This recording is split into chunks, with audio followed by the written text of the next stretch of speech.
Hello guys! Welcome to my channel, Gay Padilla, my YouTube channel. So ngayon, bago tayo mag-umpisa sa aking palabas, batiin ko muna kayo ng magandang araw sa lahat ng mga Pilipina, mga Pilipino, kung saan man kayo sa ngayon, sa ibang bansa pa man o sa ating Pilipinas. So ngayon, pag-uusapan natin ang tungkol sa pagdidisiplina ng ating mga anak. So kailangan natin malaman kung ano yung mga paraan o ano yung mga tips na kailangan natin tandaan para tayo ay para sa mga anak natin. So ngayon, panoorin nyo hanggang dulo. Sana panoorin nyo hanggang dulo. So, bye! See you around! Pagdisiplina sa mga anak. Bahagi ng trabaho ng magulang na ang idil ang mga kasalanan ng mga anak. Ang pagtutuwid sa kanilang maling behavior at pagpapalinawanag sa pagkakamali nito bilang bahagi ng pagdidisiplina para sa kapakanan ng anak. Pero malaga rin na huwag i-develop ang impresyon na ang mga anak lamang ang may kakulangan. Pagdating sa character department, kailangan malaman ng bata sa mga nakakatanda ay matutong umamin din ng kanilang pagkakamali at marunong magpatawad. Ang pagpapalaki sa mga bata ay higit pa sa kahit anong assignment sa buhay na nagpapakita ng totoong karakter ng parents. Ang espiritual na pagdidisiplina na pag-amin ng sariling kasalanan ay patunay na bilang magandang halimbawa ng magulang. Paano disiplinahin ang iyong anak? Mga bagay na dapat tandaan. Kapag ang iyong anak ay mas matanda, normal para sa kanya na nagsisimulang magpakita ng ilang mga saloobin sa pamamagitan ng pagsaway o pagsuway sa iyong mga utos at iba pa. Mahirap ang pagdisiplina sa isang mas matandang anak, lalo na sa isang sanggol. Kaya narito ang mga payo kung paano disiplinahin ang iyong mga anak. Disiplinahin sila ng may pagmamahal. Tandaan na kung ano man ang piliin mong paraan para disiplinahin ang iyong anak, dapat mong palaging gawin ito ng may pagmamahal. Ang disiplina ay ang hindi pagpilit sa iyong anak na kumilos ng isang tiyak na paraan, ngunit tungkol sa pagnanais na pinakamainam para sa iyong anak. Pagkatapos na pagdidisiplina sa iyong anak, palaging tiyakin sa kanya na mahal mo siya. Isang paraan na ang pag-aalok ng isang yakap. Unawain ang iyong anak. Ang mga bata ay may posibilidad na kumilos na masama kung ang mga magulang ay walang pasensya at di makatuwiran, sa halip ay maunawaan at matugunan ang kanilang mga pangangailangan.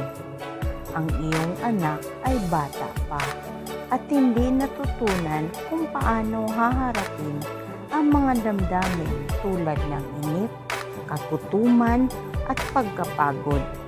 Minsan, kailangan lang nating maging mapagpasensya. Walang note na bata.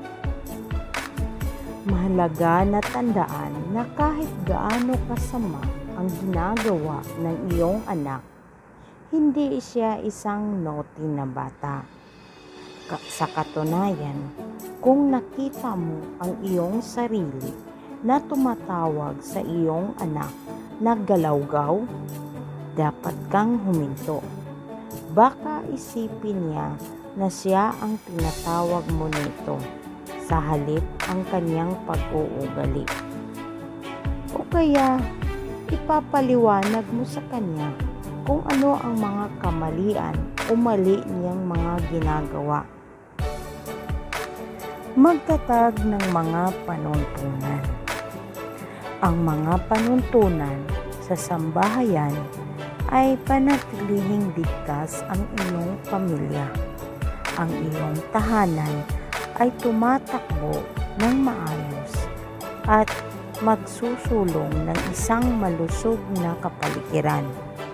Kaya mahalaga na ipatupad ang mga patakarang iyon, lalo na kapag ito ay pag-uusapan natin tungkol sa mga anak. Ang ilang mga magulang ay labis ang pagiging maluwag sa kanilang anak, na pinapahintulutan nila ang mga masamang ugali ng mga ito.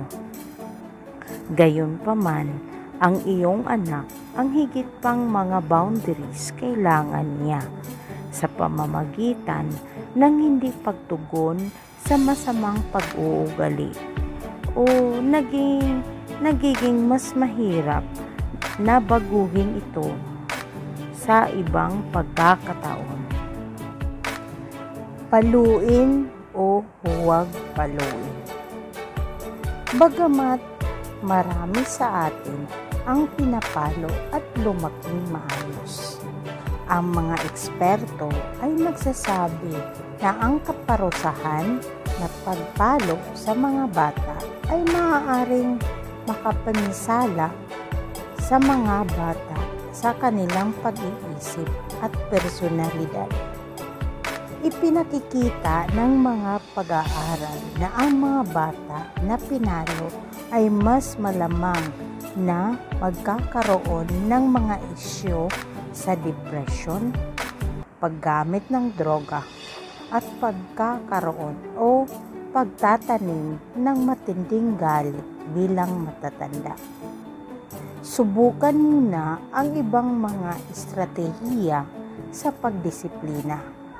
Ngunit kung sa palagay mo ay kailangan mong paluin ang iyong anak, hindi mo dapat gawin ito sa galit. Time out at mga bata.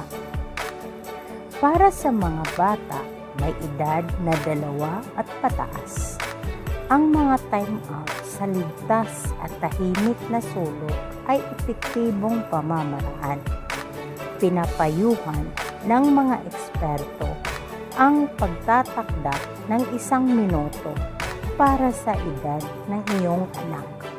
Halimbawa, ang 2 taong gulang na bata ay makakakuha ng 2 minuto at ang 4 na taong gulang na bata ay makakakuha ng 4 na minuto.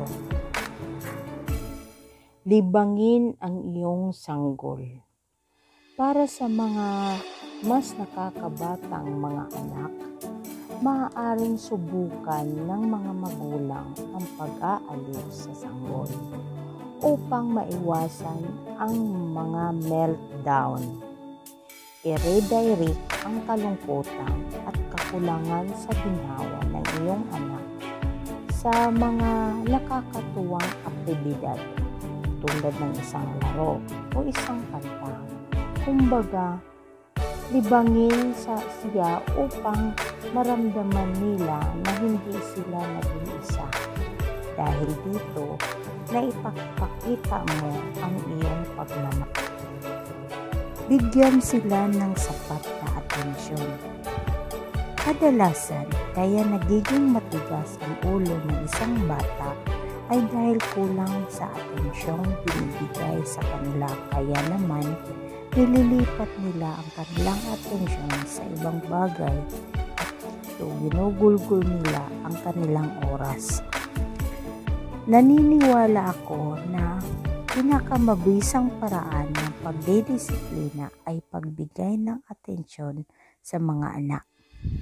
Sa paraang ito, napagtuunan ng pansin at naitutuwid agad ang maliit na bagay na alam mong kailangan baguhin sa kanilang ugali. Maging consistent sa pagdidisiplina. Bilang isang magulang, kailangan maging consistent sa maging matibay na lahat ng mga desisyon na ating gagawin. Katulad na lamang sa pagdidisiplina sa iyong anak.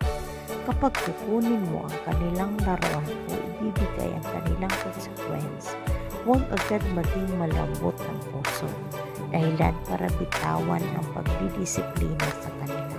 Isipin rin na ang pagdidisiplina ay hindi parusa para sa kanila. Pagtatama ito sa kamalian ng iyong anak para maging mabuting tao.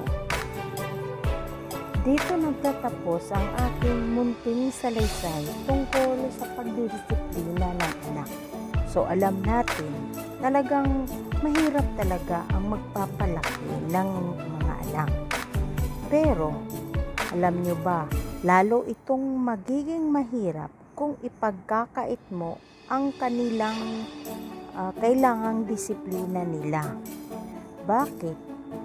Kapag walang disiplina, hindi masusupil ang mga anak, kung kaya nasasagad ang mga magulang.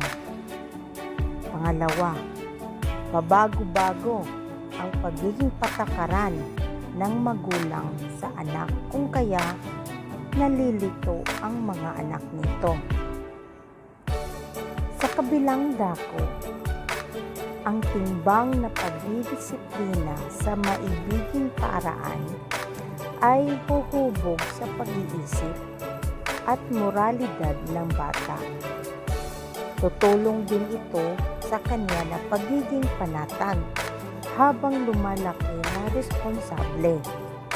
Pero saan mo makikita ang pagkakatiwalaang patnubay para sa disiplina ng iyong mga anak? So, dito na po nagtatapos ang aking salaysay. Salamat sa mga taong o sa mga katim ko dyan na laging nakikinig at nanonood sa aking munting palabas. Thank you very much. So, bye!